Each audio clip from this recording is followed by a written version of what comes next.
there was some cool stuff here, but it just kind of fell apart. Yeah, and we are live. Um, Welcome everybody to again. I have no name for this cast, but the title of this cast is cloud surfing, and you'll find out more uh, about that uh, near the. You'll find more out about that during the show. But before we continue, um, panelists like to introduce themselves. Jewel, would you like to go first? Welcome, ladies and gentlemen, boys of all ages. Hopefully, we can get through this in one piece. All right. It's me, Mr. Red Fox. Glad to be back. Um, and ready to sit back as a panel member and not the panel runner. So knock yourself out, son. And this is Kenoshi Abominito. Here to say what the heck is going on. What the heck is going on with these social media sites? We had Facebook go down, I believe it was last week. And then later on that same week, we heard that Twitch had a massive leak of, what was it, 125 gigs. So 125 gig torrent link was leaked on 4chan um, Wednesday of last week, I believe, or was it the That's week not good. before? Uh, Not fun.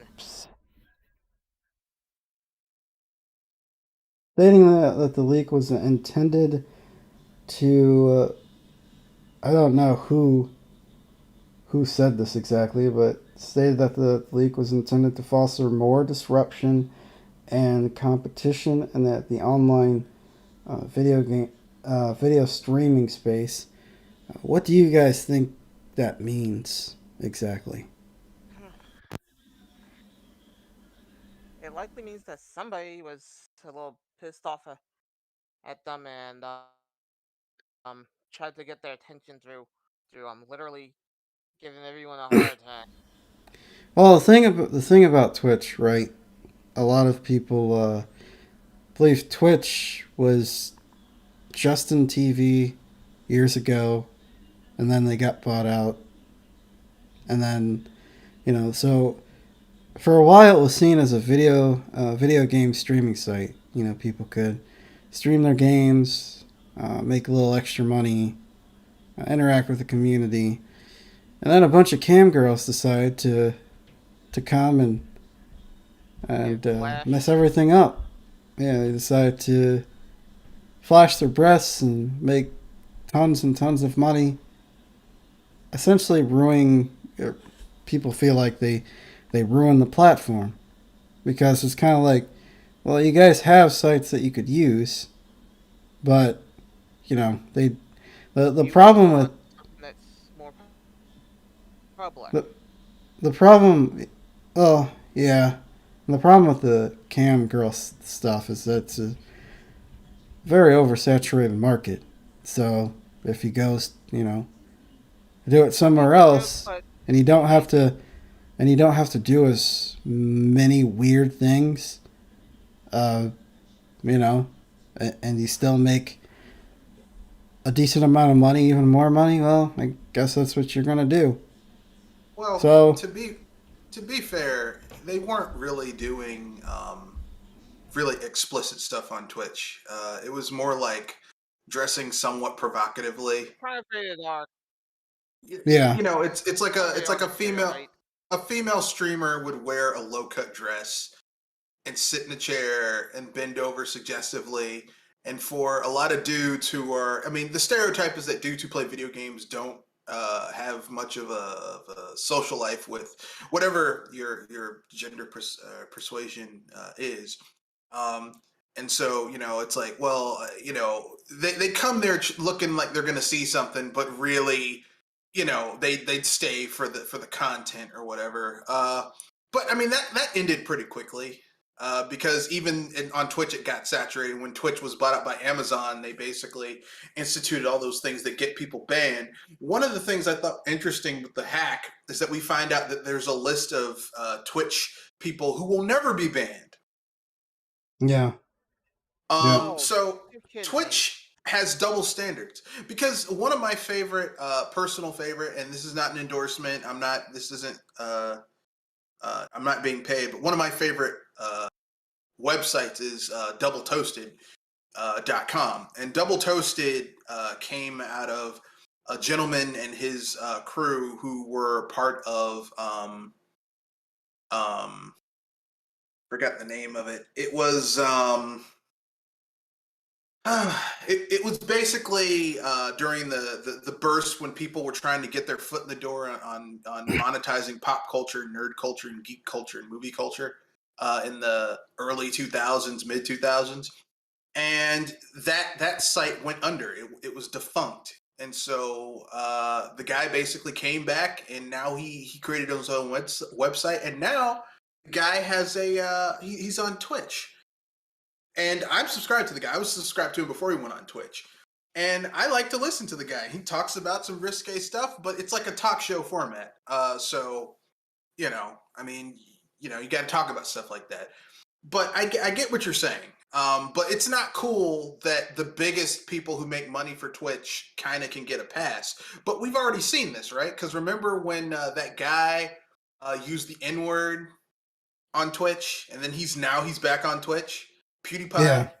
Yeah. I mean, like, if anyone else had done that, here's the thing, okay? Now, I'm not saying it's okay for black people to call other black people the N-word, but it's like, in that way, black people are kind of taking the power out of the word. But for a white dude to call someone the N-word, it's like, you got to go. You got to get out of here. You got to go. But no, because he makes too much money for Twitch. So they just were like, you got to pay a fine. You're out for a little bit. Look, at the end of the day, I mean, I've said this before. All these companies, the thing that they are most motivated by is money. No, of course. Of course. You know, Well, it's here's all what about the money. here's what was leaked on Twitch. The entry of Twitch source code with comment history going back to its early beginnings, creator payout reports from 2019, mobile desktop and console Twitch clients, property SDK, internal AWS services used by Twitch, every other property that the Twitch owns, including IGDB and CurseForge, an unreleased Steam competitor, codename Vapor from Amazon Game Studios, Twitch internal red team tools designed to improve security by having staff pretending to be hacked. Yeah, a lot of stuff got leaked. Not only the payment stuff, but as well as the source code, and as well as internal tools used to defend themselves against this sort of thing. I guess what they were.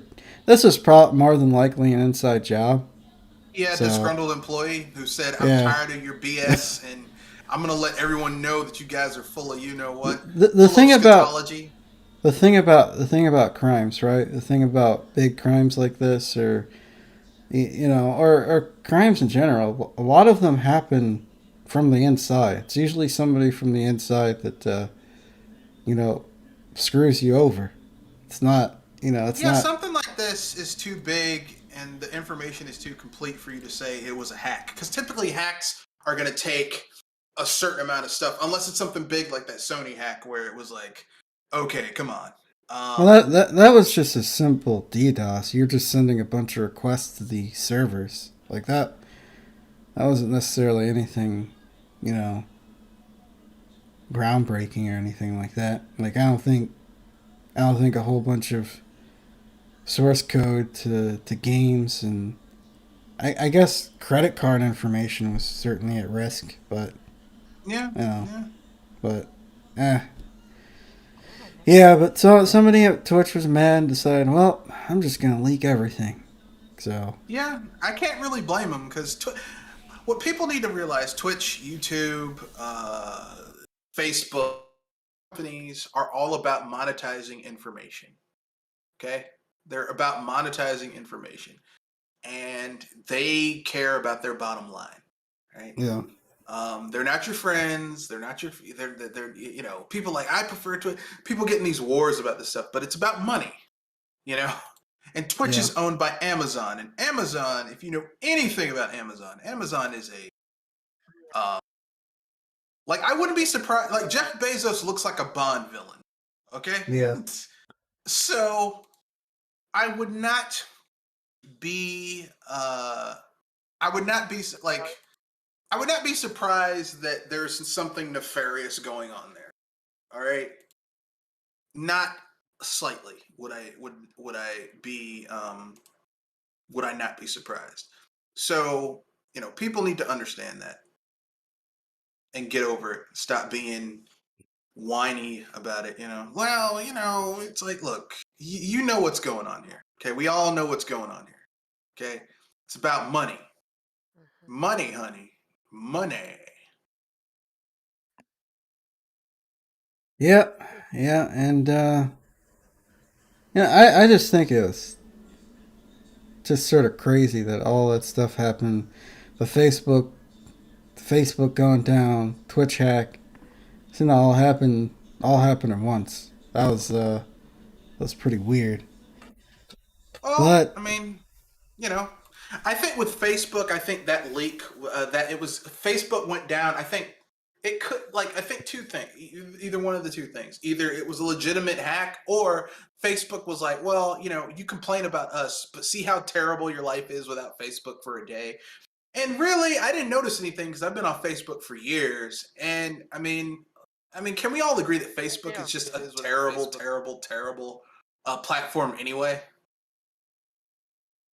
yeah, Um, I was gonna say that Facebook is the For a worst, day. but And really, I didn't notice anything a because I've been few on other Facebook places for are years. close behind it. And some No, people would say Twitter would be that. not even close. Not even close. And I'll tell you why Facebook is the worst, in my opinion. Facebook is the worst because people can put up blatantly false things on Facebook, and there's no filter for people saying things that are false. Like, I'm pretty sure It's that just authorization. in the rise of COVID, I'm pretty sure there are Facebook groups where people say you can do your own COVID vaccination with a rusty nail. I'm pretty sure if you go on Facebook, you can find a Oh, Facebook group that says that. Just stick yourself with a rusty nail, and there's enough please. bacteria on there. You'll vaccinate yourself. I'm pretty sure if you go, you can find something similar to that Okay. on Facebook, and that's false. Like you don't even have to be a biochem major to know that that's a I was load of about to horse say, manure. please tell me Okay, you haven't found that. I know I'm just saying, like you could probably find things like that, and Facebook will Oh not do God. anything Clean that off. to like clearly like patently false information.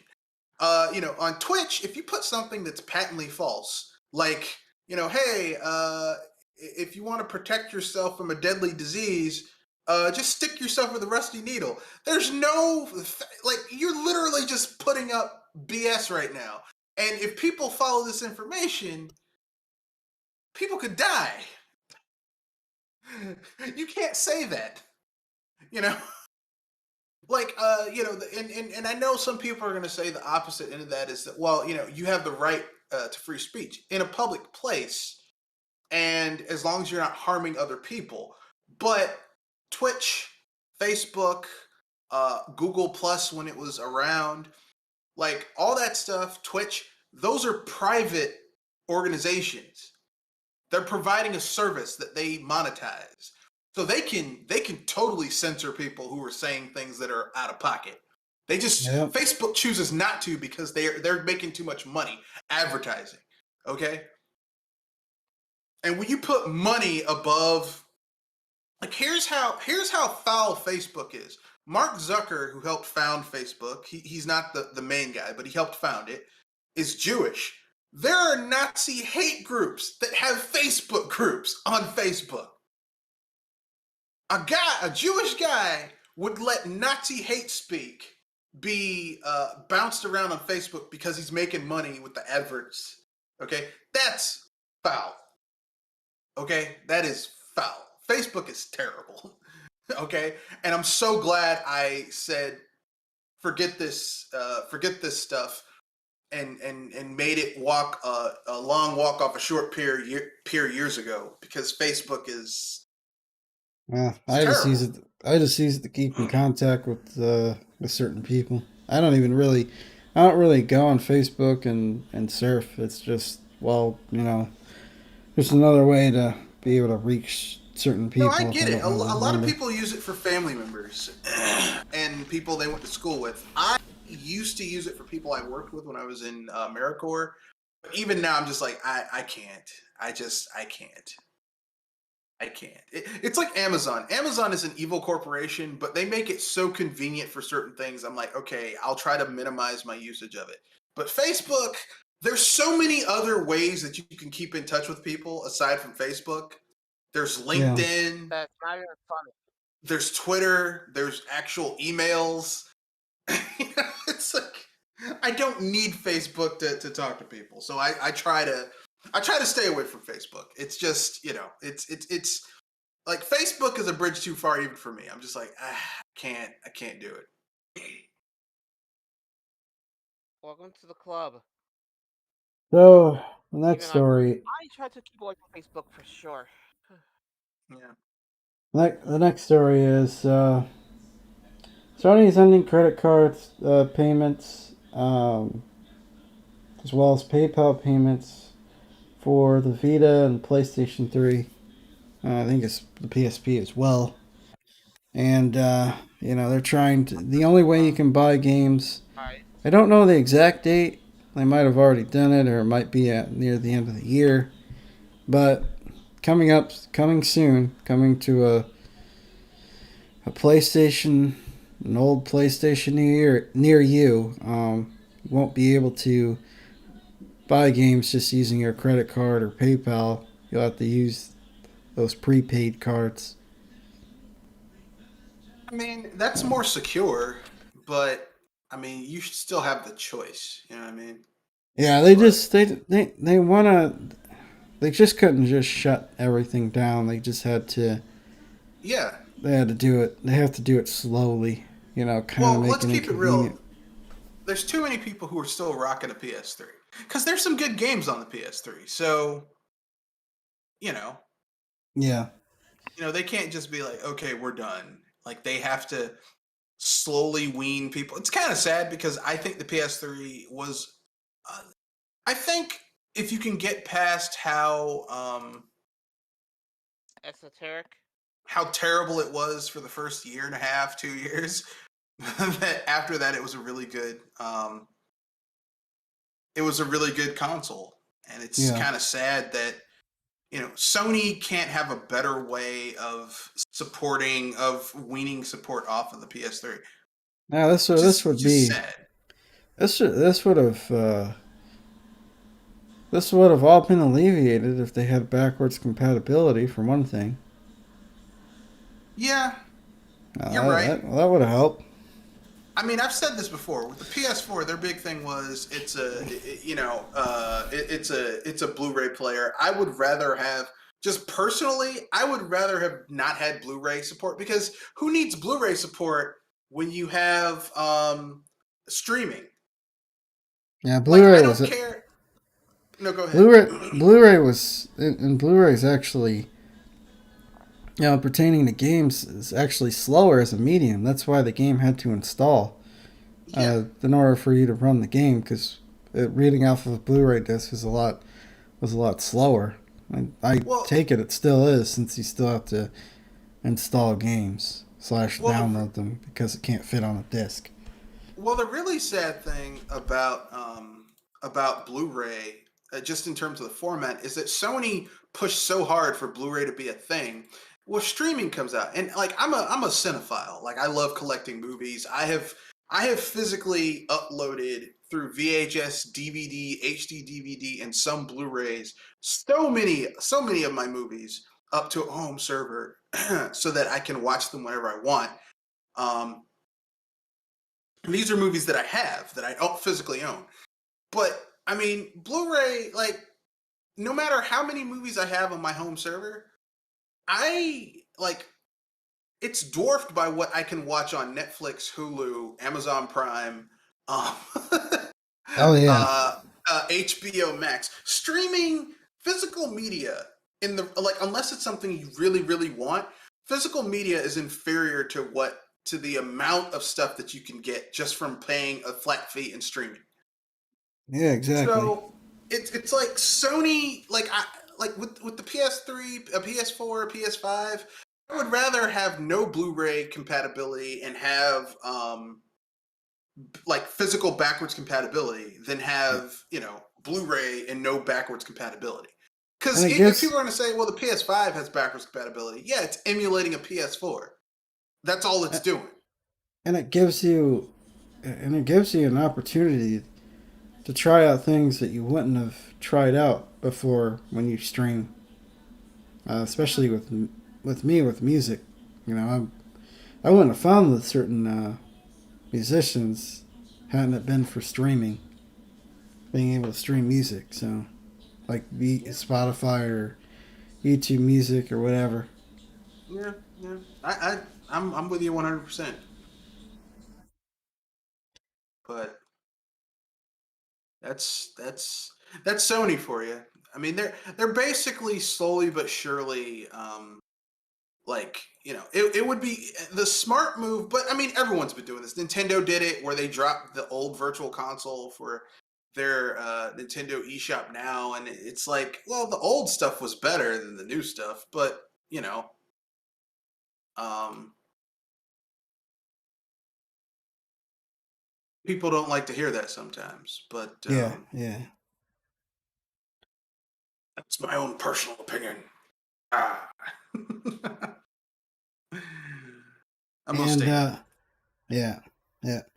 Well, Japanese retailers are tired of resellers. They're tired of scalpers. So one of the things that particular Japanese retailer is doing is that they are to deter people from buying the console to resell it. Is that they're marking up the box with like their full name and taking the PlayStation, taking out the DualShock controller. Deter people from trying to resell the console. So yeah, I don't know. Again, the problem with scalpers and the problem with these resellers is that not only does it give Sony problems, it also gives the vendor like your various stores gives them a bad rep, you know, because people don't Yeah, necessarily care about chip shortages or they want any what of they that. want. They want what they want. Yeah, Exactly, they yeah. want what they want.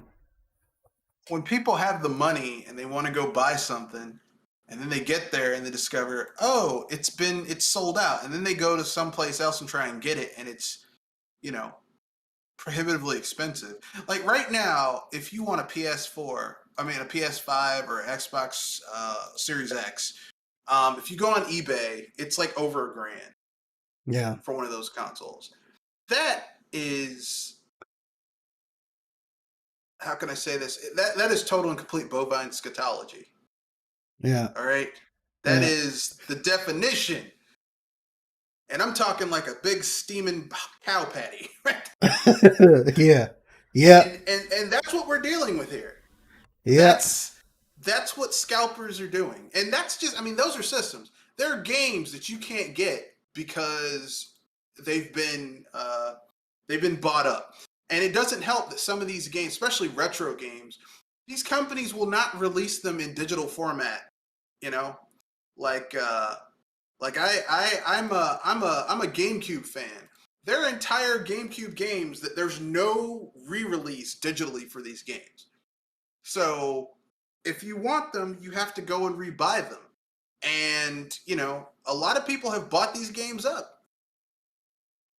Yep. Yeah, and they're not.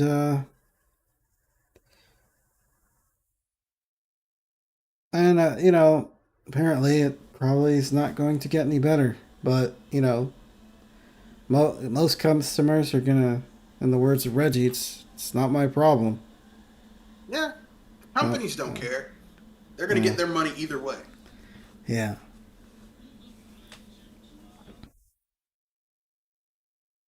You know, I mean, I hate to say this. A lot of these companies could end this if they would just re-release these games digitally. Yeah. Um, it doesn't have to be a physical re-release, but a digital re-release of these games on current gen hardware would go a long way to make um, to for people who just want to play these games. Like for people who absolutely, I have to have the physical. Okay, you people, you're gonna pay what you want to pay, but for people who just want to play,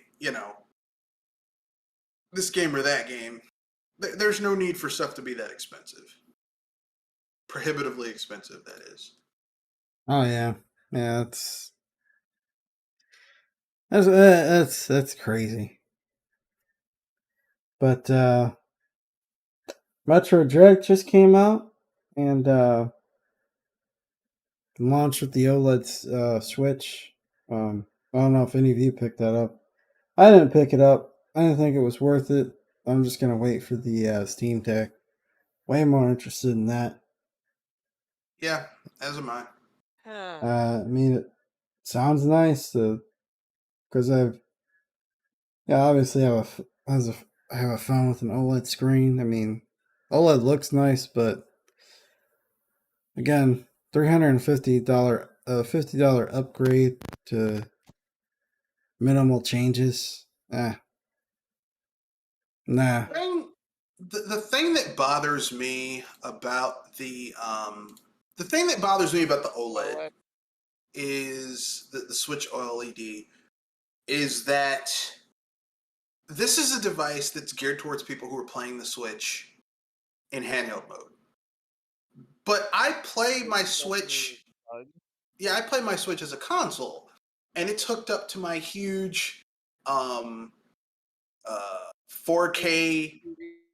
It's hooked up to my huge 4K LED TV. My TV, whose graphic fidelity is so good that if you watch a channel that is specifically been geared towards high definition, you literally if the signal is geared towards HD, it looks like you're watching live TV. Like I was watching a movie that was up-res to HD, and I thought I was watching live TV for like 10 minutes until I recognized the movie. I'm like, what? I'm like, is this happening? And I was like, oh no, this is a movie. This is a Oh movie. wow, it's a nice So TV. for me, I'm like the little like since I mostly play my Switch in in console mode, like for me the OLED would be like, okay, I have a slightly better screen in handheld mode, but why like I don't like playing my Switch in handheld mode. Because it feels like I'm playing. There's only one benefit for anybody that's playing docked mode for them to get the LSD, and that's built-in modem connection. Not really, because Nintendo once again going cheap because Nintendo loves to be cheap. The modem, the built-in Ethernet support is like basic. So even if you have a high-speed internet connection, it's always kind of throttling that connection. It's stable, but it's throttled. And what's the use of having an Ethernet jack inside of a device if it's going to be the cheapest, most basic one they could afford? So, Yeah. like, if you're playing a game and you have high speed internet, and it's like, really, this is good if you have really spotty Wi Fi and your wired connection is better. So, if you have if you have a really bad home wireless router, then yes, the OLED, the dock is great. But if you have good Wi-Fi, like the Wi-Fi for some people is better than the wired connection in terms of Yeah. speed. Yeah, because So, you know, and I've got the FiOS. I've got 1,000. I've got 1,000 up, 1,000 down. Okay, I have the best you can get in America, unless aside from like Google Fiber, but Google Fiber's not in my area. And you know, it's the OLED. The OLED is for people who are using the Switch as a handheld. That's who it's for. It's not for as a console. well, the thing about the network connection is that, you know, the way they're still kind of stuck in the past because, as Hmm. far as I know, Sony and Microsoft have kind of uh, moved beyond. Because the problem with the old consoles, their old consoles, is that they never took advantage of the full capacity of your internet, but now they do. And you're telling me that Nintendo is, at least with the wired connection, not doing that. Well, No, they just went cheap. That's all it is. Look, okay, look. Nintendo used the joystick, right? And the joysticks are still having drift. It's not quite as bad as it was in the original run, but it's still there, right? And people are like, well, why are we having? But that particular type of joystick, if you get a decent build, doesn't have to have drift. The reason the Joy Cons have drift is because they use cheap parts. And yeah. people are surprised. I can't believe. Look, Nintendo. Look, I love Nintendo. They do a lot of things right, but they are notorious for taking a penny and pinching it until it squeals like a pig. Okay, they are cheap. Yep. You know, why would they splurge? Like, okay, I wouldn't be surprised if they basically they were like, okay, look, it costs us $100 to make a Switch, like the base model Switch, even after the upgrade, and we make a $250 profit. We're counting on that 200. Well, let's say minus 50 for the cut that goes to retailers, or maybe 25, 50, whatever. So we still want to make 175 as our profit. So they probably used the cheapest parts they could aside from the OLED, um, and the slightly upgraded Joy-Con parts on the OLED to basically keep the price as close to 175, 165 as possible. Because they're counting on that profit margin with each unit sold. So, I mean, you know, they went cheap. I And mean, to they be didn't really fair, no, go ahead. Sorry. they didn't really change the obviously they didn't change the internals because you still have Yeah, a lot of the same problems yeah, yeah, like resolution shifting. You know, games like Xenoblade Chronicles Remake has a notorious problem with resolution shifting, which yeah. if But you notice that's that can just, make you, you know, yeah, but that's also because it's an unoptimized port. yeah, They that's just what I kind was of with. they didn't really they basically just got it running on the Switch. They didn't really optimize it to take advantage of the hardware on the Switch. Um, Yeah, but I mean, you also have to keep in mind that I mean, not a lot of games on the Switch really need an internet connection, like a yeah. high speed internet connection to be played. You know, there's Splatoon, there's the game with the Wii fighters where they're punching each other, not the Wii fighters, you know, Project Arms, codename, whatever it's called. There's Mario Kart 8. There's Smash Brothers. That's it, really. Like you don't need a lot of, you know,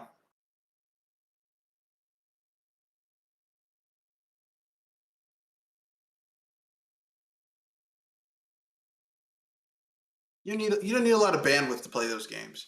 I mean, you're still gonna have issues where people are struggling for it to be run. And the sad thing is that they gave you an Ethernet port and you still lost two. You lost a USB jack, so it's Yeah, like one step forward, two steps back. yes. Wow. You know, it's like They couldn't even give you a USB C to USB C jack. no. Not even that. No. Well, One step thanks, forward. It's like Nintendo. that Thanks. song. One step forward, two steps back.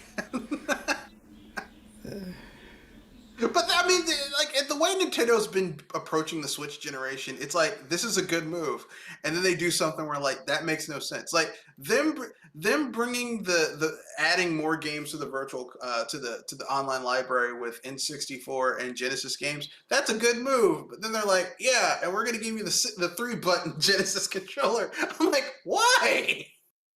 Why? Why? Why? Yeah. The 3-button Genesis controller sucks. It's terrible. Yep. It works, but you rather see the 6-button one. No, no. The 3-button controller works, but I mean, in hindsight, like, okay, as when it came out in 1989, where it's like Sega's trying to bring arcade games, and a lot of Sega's arcade games had 3 buttons, made sense. But with all the home console games where you had more functions that could be mapped to the buttons, that's terrible. 3 buttons is a terrible button scheme. I said For it the works. I 16-bit didn't say how generation. good. It's like having a car with a manual. It's like having a car with where it's basically like there's a hole in the where there's a hole in the floor, right? Yeah, the car may work, but that's still a terrible vehicle to have on the road. Um, That but I'll whatever. agree on. I know So I some people found will disagree when they hear that. so I found a an interesting poll. Um, well, it's about the Smash Brothers, like the top newcomers. Okay.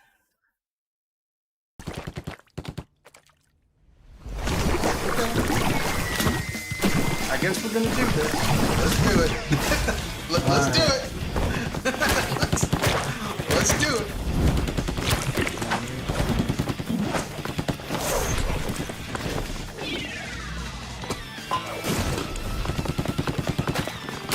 You want to skip this question? You can. No, the thing is, when there's a controversial topic, I don't get angry or start getting into emotional rants about it. I just kind of, I take a step back and try and deal with it. So I'm gonna deal with it. Uh,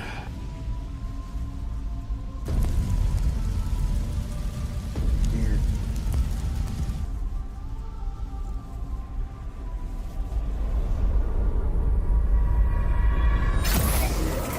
While you do that, I guess we can, to fill the dead air. I think that there's like 5 characters that could have been there before Sora Kingdom Hearts. from Kingdom Hearts. Yeah, I think Earthworm Jim would have been a good character. Bonk would have been a good character. Um, Heck, I would have taken Arrow the Acrobat. So, so here. Sorry about that. Having some technical issues, but here is. Well, actually, we'll start with the. What was the most disappointing Super Smash Bros. Ultimate Reveal trailer, and the results start from the bottom. Everyone is here. Super Smash Bros. Ultimate trailer. Vampire Killer, Simon Belmont, and Richard Belmont trailer. The Legendary Wolf, Terry Bogard trailer. Wait, is this the. What's the most disappointing? Oh, yeah, the most disappointing. See, a piercing screech. This is number 16, Ridley trailer. The Rival King, King K. Rool trailer,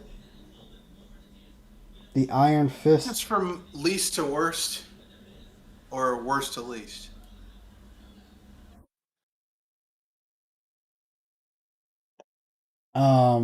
This is I guess this is from least disappointing to worst. This to the worst. Okay, all right.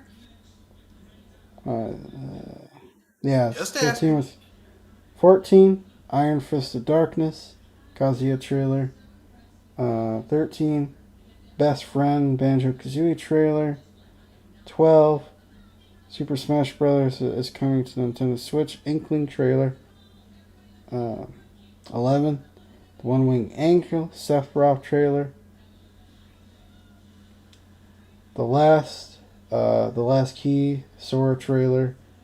Uh, Take Your Heart Joker trailer. Clash of Flames, Ken and Sinro. Heroic Encounter, Hero. Yeah. Ramen Time, Min Min trailer. All in a Day's Work, Isabel. A New Seed, Steve. Farrah Plant Pipe Up, Piranha Plant. One Day Pyra Just Disappeared, Pyra and Mithra. The Ashen Demon, uh, Violet trailer. That was the number one. That was the most disappointing trailer because obviously it was another Fire Emblem character. So People are so salty about Violet.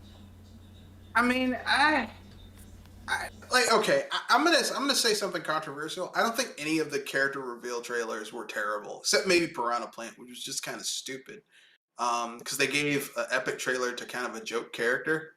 yeah, Um, but I think that, like, I think on a personal level, I think that Cloud, I think the Square Enix characters were just, I think there were better Square Enix characters they could have added to Smash Brothers other than Cloud, Sephiroth, Sora. Um, but you know, that's my own personal opinion.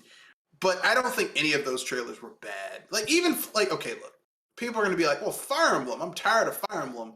I'm like, I get where you're tired of Fire Emblem, but here's what you have to understand: Fire Emblem has grown tremendously over the last two generations, from the 3DS to from the DS to the 3DS to the to the Wii U to the Switch.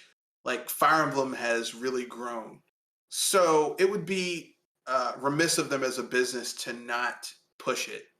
Because let's keep it real. Smash Brothers originally began as a celebration of um, you know all things Nintendo, and then it grew into all things retro video gaming, and then now it's grown into an advertisement for other people's franchises. yeah, And Nintendo's getting paid.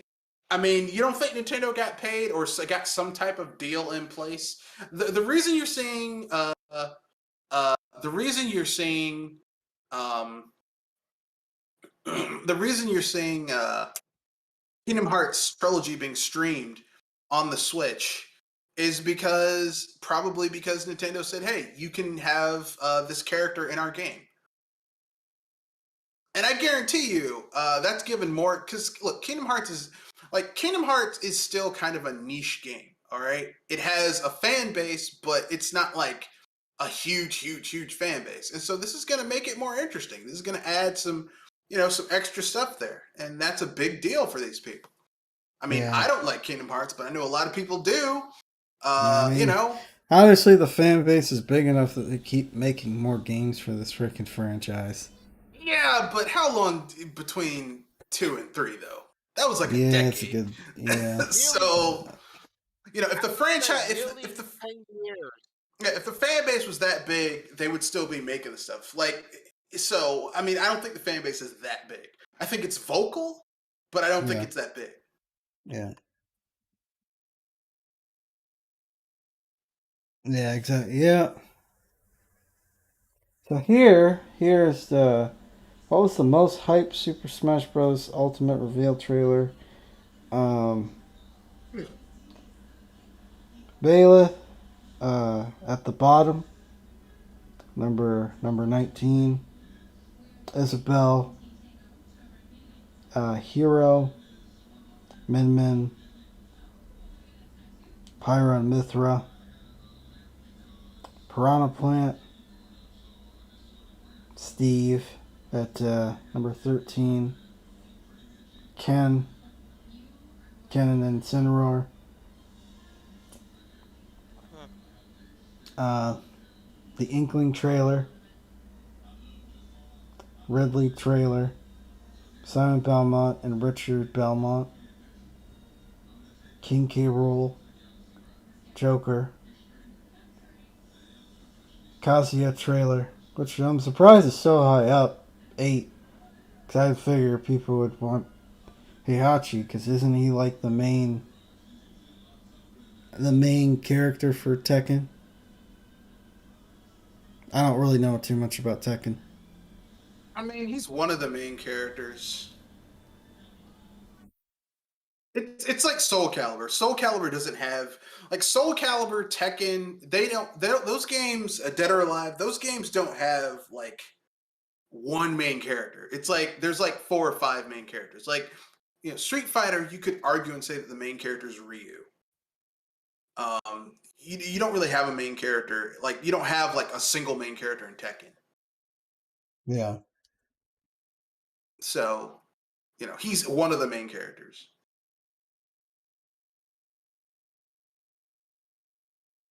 Let's see. And I know some people are happy about that. I mean, Oh no, I'm he's not, but number 6, not number 8. Sorry, read that wrong. Banjo Kazooie, Sora, which I figured that would be at number 1 since how everybody gushed over that trailer, how badly yeah, they wanted that character in. But he's at number 4.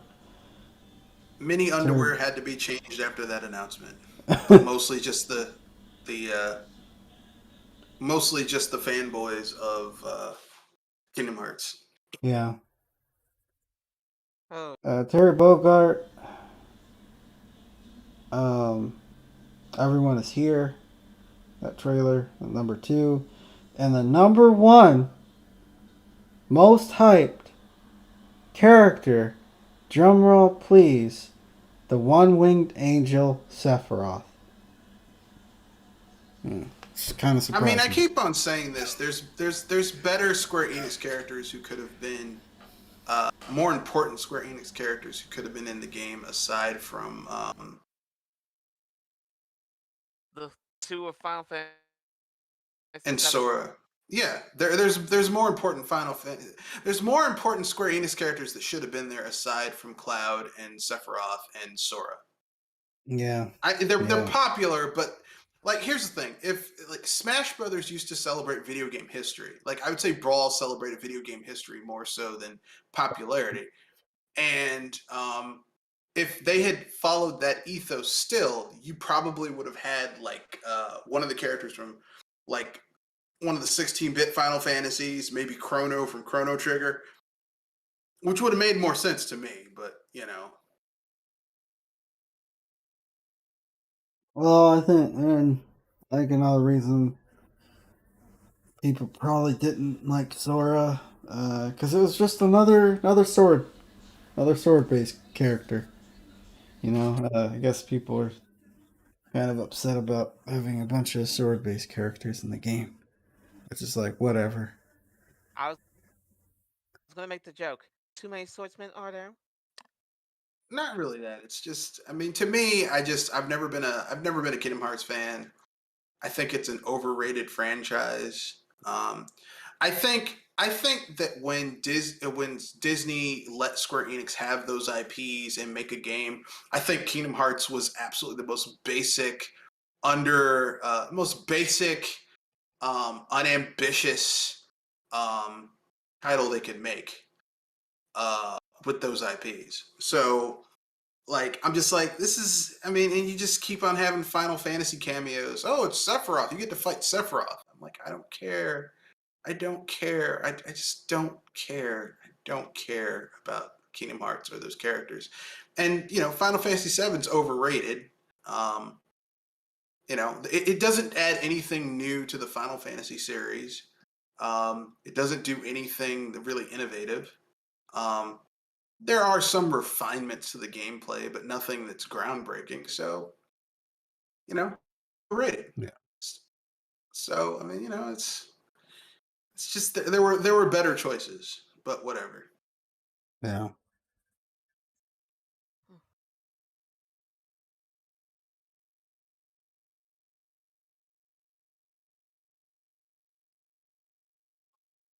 Yeah. Yeah. Well, next next topic is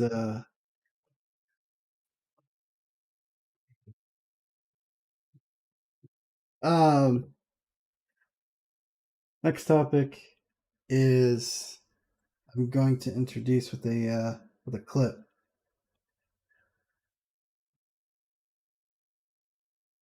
This ought to be interesting. I'm watching. I'm watching. Studios are going to become less and less interested in investing in the potential months or years of time to get their games running on the Switch. Now, the cloud is something that I think publishers are going to start leaning on more on the Nintendo Switch. Publishers want their games on the Switch because it makes them money, but many of them don't want to spend the millions investing in getting these ports up and running as impossible ports. The cloud is a cost-friendly equivalent for them, which at the end of the day offers the same or almost same gameplay experience. And with the Switch OLED model offering a wide Ethernet connection in the new Switch dock, I get the feeling that we're going to continue to see more cloud games to fill that void. Now, at the So last week, during the Kingdom Hearts, during Sora's reveal trailer for Smash, Square Enix announced Yeah. that Kingdom Hearts is coming to the Switch with a catch. Talked about this last week, and that is through the cloud. And there have been other games that have been announced for the Switch through cloud means. Well, Control. Um, there's Control. There is Dying Light 2, and there's several others. There is Resident Evil 7. Let me see. Let me pull up a list of games.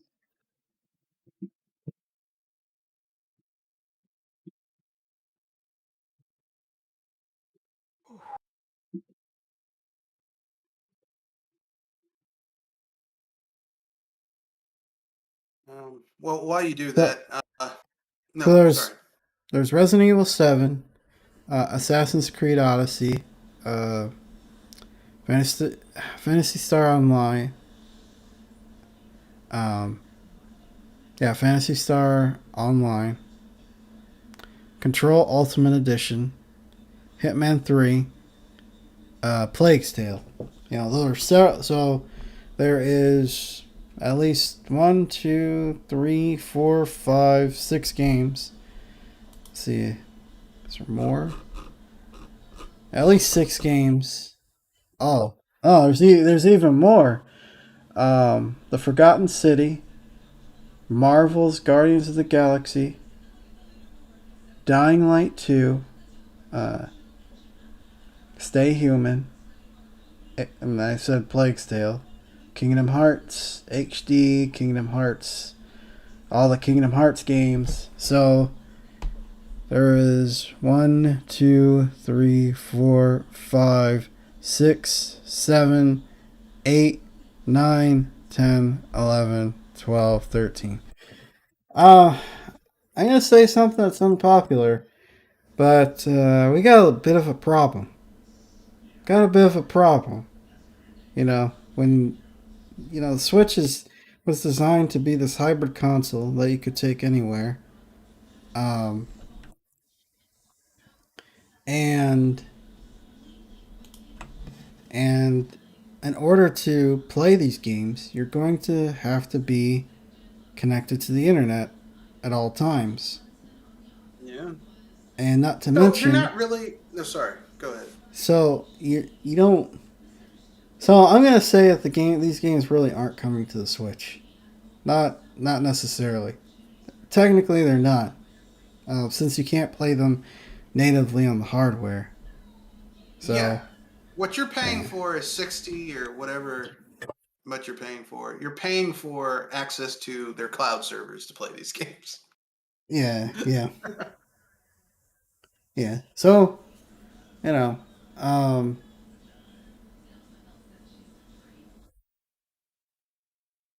but yeah.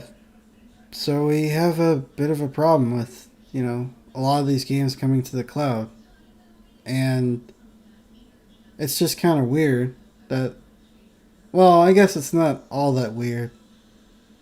I mean, it is and it isn't, because if you remember the Wii, that was selling gangbusters, but there was this stigma about the Wii pertaining to third parties, as well. People aren't going to. We're not going to find an audience on the Wii because that's not where the games that we put out aren't going to be the games that a lot of the Wii's audience are going to play. And then the Switch came out, and for at least the first year or so, I mean, Nintendo basically supported the Switch single handedly with a few third parties stepping in. There was still that stigma about, the Switch was just essentially a portable Wii where a lot of, those particular games weren't going to do very well on the Switch because most of the people who play the Switch are casuals. But as time went on, companies started to realize, oh wait a minute, no, it's just not. This is not casuals who are interested in the Switch. The people who actually play games or have a deep interest in games are also using the Switch. So maybe we should try to figure out how to get our games over to the Switch. I think I think Doom did all right on the Switch. Witcher 3. I mean, everybody was impressed that they were able to get that game to work on the Switch. And yeah, so they're like, well, we can't spend all this time and money trying to develop a game for the Switch, so we'll just use the cloud. It'll be cheaper, and we don't have to pay for the extra. We don't have to pay for the extra. We don't have to purchase bigger cards to put our games on the Switch, because not also do they have to develop games for the Switch, they also have to buy bigger cards, because these developers don't know how to compress their games. So you'll get, I mean, play PC or play the Xbox or PlayStation, you'll get games that are up to 80, 90, 100 gigs. And even the patches are getting huge. 30, Yeah. 40, 50 gigs. It's insane. That is true. So, I don't know. I think, and I think that's why people are begging for a Switch Pro, so won't keep having this problem. What do you guys think?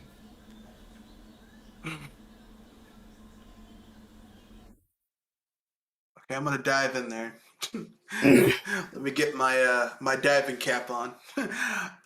Here's what I think, and I know this is gonna sound unpopular to a lot of people. The Switch ultimately, even though it's a highly customized chipset, is still a tablet CPU. Um, there are ports of games that are on the Switch that are ports from Wii U that run better on the Wii U than they do on the Switch. Um, and that's not cool. But that's just what we're dealing with here. Um, I think that ultimately what we're dealing with is, um, this. I mean, the Switch. I mean, like, okay, like I was on Twitter and some guy said the Switch is using top of the line technology. I'm like, no one's putting top of the line technology into a console or handheld. That's cost prohibitive. Um, I think that the Switch is using top of the line technology from maybe 8 years ago. And when they came out with it, I mean, I think they cut some corners to get it out to market sooner. Top You was top of the like, top of the line mobile technology like I said, 8 years ago. from 8 years you know, ago. Yeah, eight, top of the eight, line eight, Yeah. like, here's the thing: you think PC technology is moving quickly? Mobile technology is moving even faster than that. So really, the Switch just can't handle it natively. So, but it can stream stuff. So, people are streaming things with the power of the cloud. The problem is that you need a good internet connection. If you don't have unlimited internets, like I have unlimited high speed fiber optic internet. Okay, I pay like $89 a month for it. It would be higher, but I get a deal because they also supply my businesses. But that's neither here nor there. Um, like, if you're someone who has a data cap and you're playing a lot of cloud-based games plus streaming, you're going to be hitting your data limit very quickly with these games. Even though Nintendo throttles your internet connection with their cheap wired connection, and even the Switch kind of throttles your Wi-Fi connection a little bit. At a certain point, the stuff is being like. At a certain point, you're going to reach your limit. So that's where, because I mean, like, okay, if it's 20 years from now, and like you say that like 60-70% of the market has high speed internet, dependable high speed internet, then it's not going to be an issue. But that's 20 years from now. Like right now, only about 20% of the people here in America have access to high speed internet. And of that, maybe half have dependable high speed internet, like actually physically have it. So, I mean, it's just it's not sustainable. It's not sustainable. But this is the gamble Nintendo made. They chose to go with this format. That's what they wanted. They went with this form of their next gaming device. I don't really call the Switch a home console because it's more of a in use. It's more of a handheld. I know it has console capabilities, but it's more of a handheld, and that's just sad. That's the way it is. Yeah. So that's the price you pay. The thing about cloud gaming is, it's not like other mediums that stream, like music and movies, and television shows. All that's passive. Gaming is more active, meaning you have to interact with the. You're interacting more with the frames, so you have to deal with, especially a game like an action-heavy game like Kingdom Hearts, or even like Assassin's Creed. You gotta, that's deals with a lot of timing, input lag. Like, how's the input lag gonna be? Like, that's you wouldn't play, if you're big in the fighting games, you would not play a fighting game through the cloud. No matter how good your internet is. Not unless you wouldn't have Google. What's that Google? Google that Fiber? Google online stuff. No, that Google thing that Google's like, this is your next console, and it has more bits than any console ever created, and it also Google. will come to your house, fix your food, and tuck you in bed at night, and kiss you on the forehead. Stadia? Stadia. Yeah.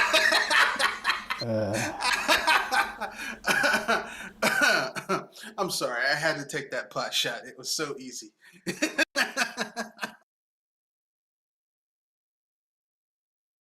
Yeah, yeah. I mean, come on, man. We all know this is the price you pay. It's I mean, you mentioned the Wii earlier, right? But Yeah. at least with the Wii, they would do like okay, yes, you would get a haphazardly done port. But sometimes you would get a gem. Like Ghostbusters on the Wii is actually a legitimately good game. It's Yeah. just got SD characters, but the game is functionally the same as what you would get with less super deformed characters.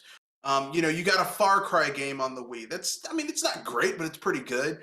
Like, you can get some really good games when companies have to do a downport to a system. They don't want to. They don't want to. They don't want to. They don't want to put in the effort.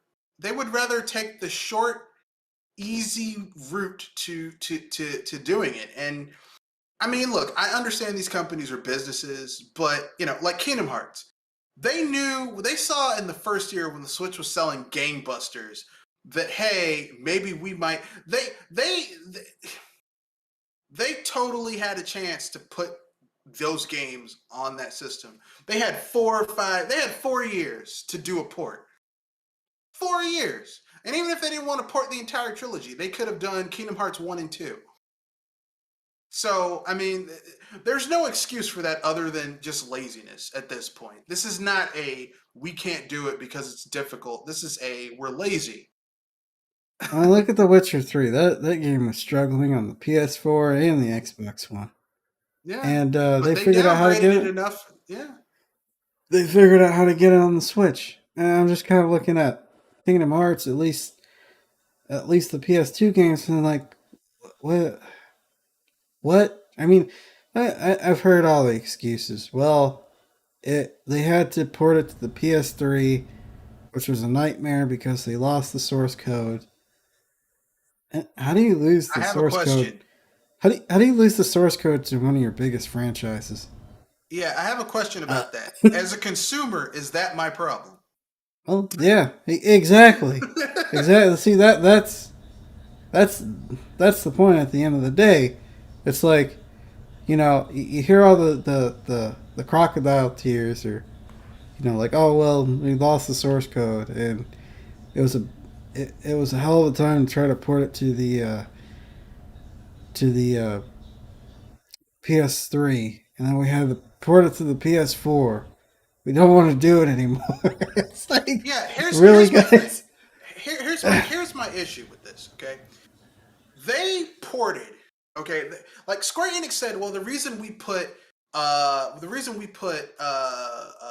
Kingdom Hearts on the PS3 and the PS4 is because the audience was built on those platforms. Fair enough. Kingdom Hearts began on the PlayStation, the PS2 to be precise.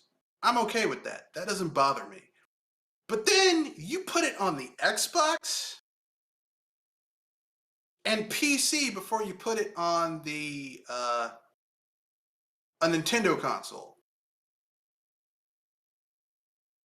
And we know for a fact that the awesome, like, okay, let's use the Wii U as an example. We know that the Wii U it was very easy to port Xbox games to the Wii U, and the Xbox, the 360, was very easy to port games from PC to the 360 because it basically was a PC architecture anyway.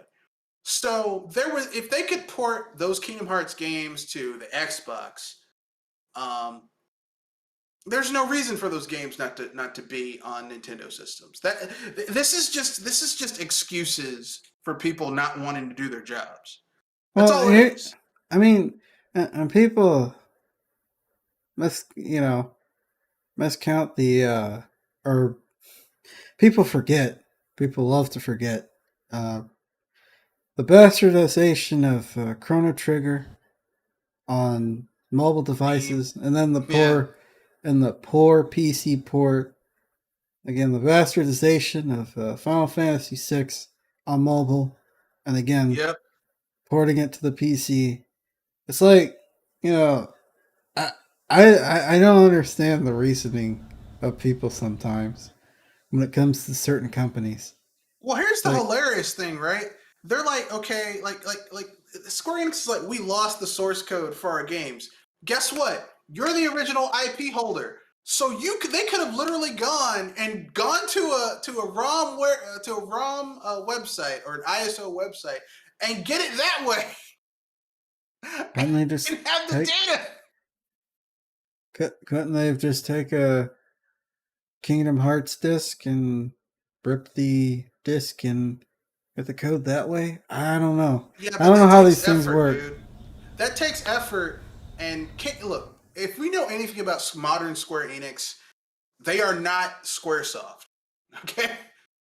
Like, I mean, let's not forget, during the third, fourth, and fifth gen, we got 3 PS3s per console, 3 Final Fantasies per console gen. How many Final Fantasies did we get during the PS4 era? One. We're probably going to get one new Final. And I know people are like, well, they did the Final Fantasy VII remake. That's a remake of a game that already existed. I'm talking new stuff. We got one Final Fantasy during the PS4 era. We're probably going to get one Final Fantasy during this generation. That's how sad and pathetic they are at putting out games these days. And I know game development has gotten more expensive, but that's I just mean, excuses. yeah, I think the whole thing is crazy. Like I said, I'm just at the point. It's like I know these companies want to make money, but if like you can't put it on a console, just don't put it on the console. Yeah. Because Or they could have yeah, done a super deformed version of Kingdom Hearts with some exclusive content. Maybe have some Nintendo characters pop up. People would have been okay with that, I think. yeah. I mean, I kind of get their reasoning for Kingdom Hearts 3, but at the same time, again, gotta go back to The Witcher. Pretty demanding. It was even a pretty demanding game on higher end PCs at the time when it came out. Oh, So, yeah. I don't know. Square's a weird company. They've done weird things. They're Mentioned last lazy. mentioned last week that they were when when the first Tomb Raider, the re-release, not the reboot, came out, sold 6 million copies, over 6 million copies. They're like, it's a financial flop. It's like, what? How is the 6 million a financial flop? That makes no sense. You know how many indie developers would give their right foot to sell 6 million of their games? I mean, indie developers are happy if they crack half a million. They're like, they sold 500 copies. Oh man, 500,000. That is a success. But I mean, that just shows how I'm thinking that when Square Enix keeps on overextending themselves with their games, like they expected a Deus Ex 2 to sell like 5-6 million copies, and I'm like, it's a hardcore RPG, dude. It's not gonna sell. Yeah, it's a lot of it's a niche product. A lot of people aren't gonna. Yeah. Those games aren't particularly easy to get into. And that's okay. Like, not It's every fine. game needs to be a Mario, right? Like, Yeah, everyone's like, oh my god, Metroid Dread is gonna look. Metroid Dread is probably gonna sell like maybe 34 million. yeah, But here's the thing, that's okay. Metroid. Like, okay, the number one Nintendo property that they own that sells the most is Mario. Okay, Mario is the king of their sales, followed by Legend of Zelda. But here's the thing: the difference between Mario and Zelda is like huge. Okay, like it's a huge jump. It's a huge jump down. Then Metroid's below that. Metroid's farther. Metroid. The difference between Metroid and Zelda is about the same difference between Zelda and Metroid. It's huge. yeah. Okay, like Metroid is not this huge franchise, and people should be happy they're getting what they're getting. Okay. Yep.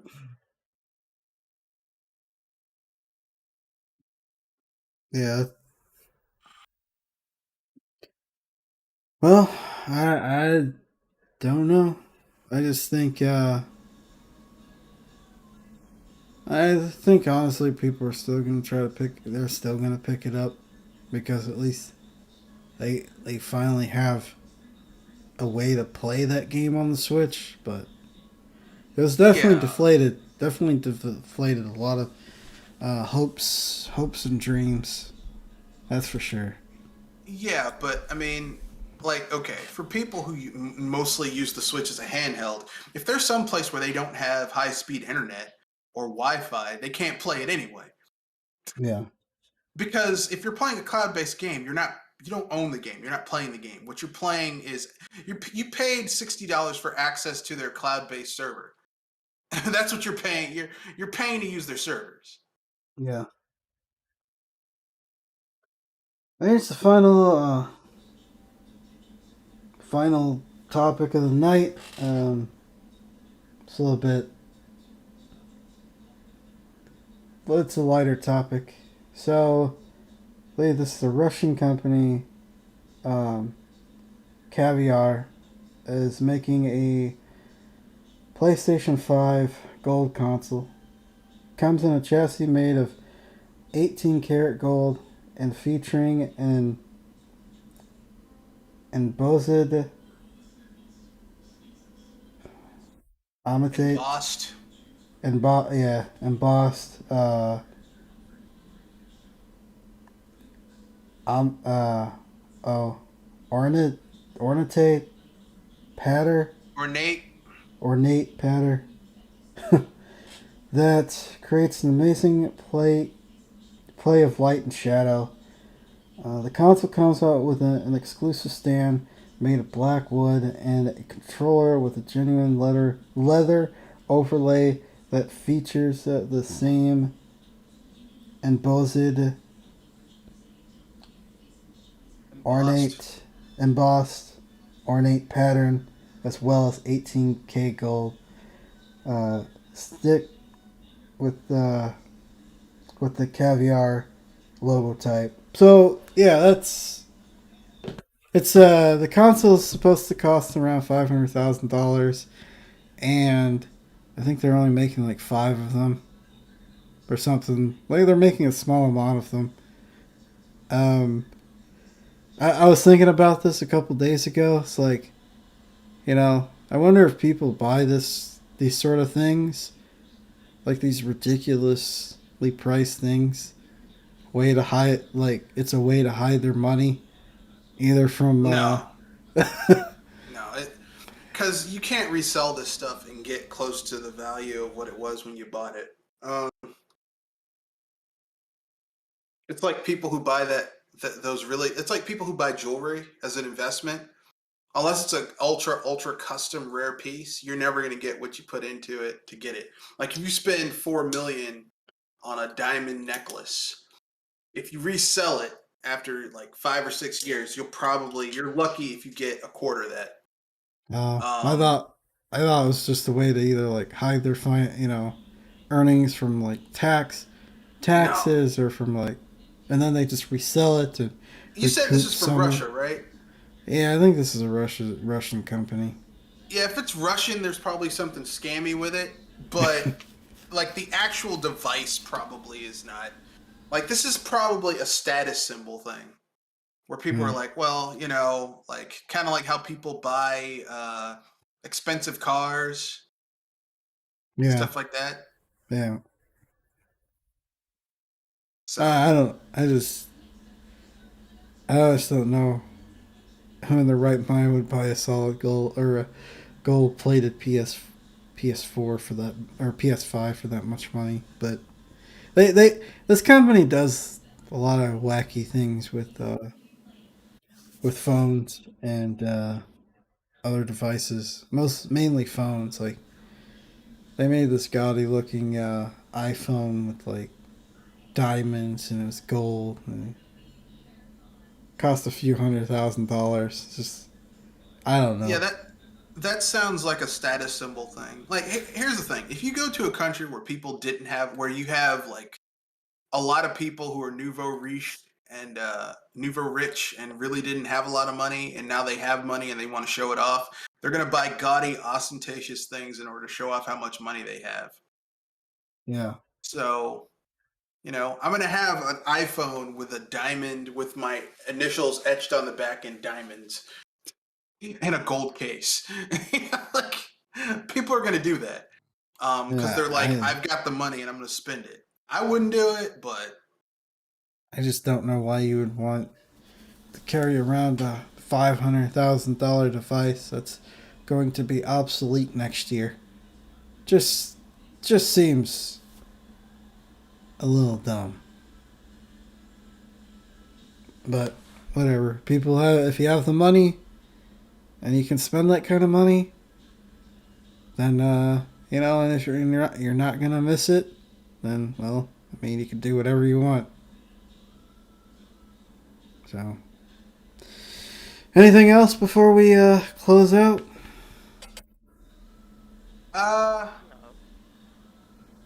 The only thing I'm going to say is this. It's kind of sad, but,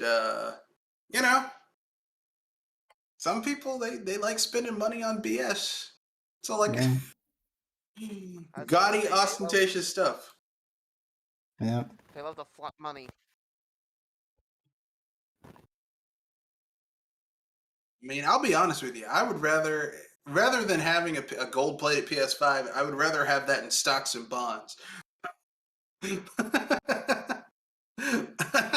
if I have stocks and bonds, I can buy, like, especially if it's stocks and bonds of viable companies, I can wait 6 months to a year and buy as much stuff as I want after I liquidate some of it. But you can't liquidate a physical product; it gains no value except what people ascribe to it. It's kind of ignorant to buy stuff like that. But that's my own personal opinion. Yeah.